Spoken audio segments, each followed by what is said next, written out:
bawa pedang. Unit 1 Subdit 3 Jatan Polda Sumsel menangkap 3 remaja yang akan mencari lawan tawuran di kawasan Celentang, Palembang. Mereka masing-masing JA dan RP 18 tahun, serta AD yang masih tercatat sebagai siswa SMP yang berusia 15 tahun. Polisi menerangkan, ketiga tersangka bersama kelompoknya menantang kelompok lain untuk tawuran melalui siaran langsung media sosial Instagram dan menentukan lokasi tawurannya. Polisi datang ke lokasi, kemudian membubarkan 3 kelompok remaja yang sudah berkumpul dengan menangkap 3 tersangka yang merupakan admin medsos.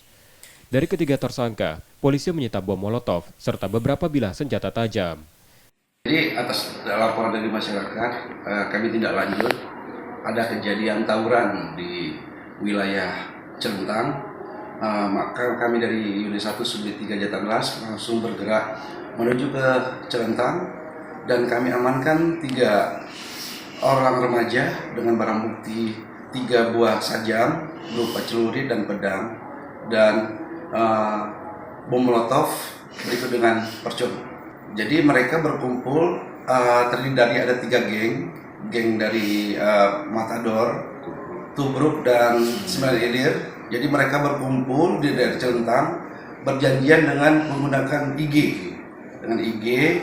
yang mana salah satu pelaku ini kita amankan adalah admin dari IG tersebut.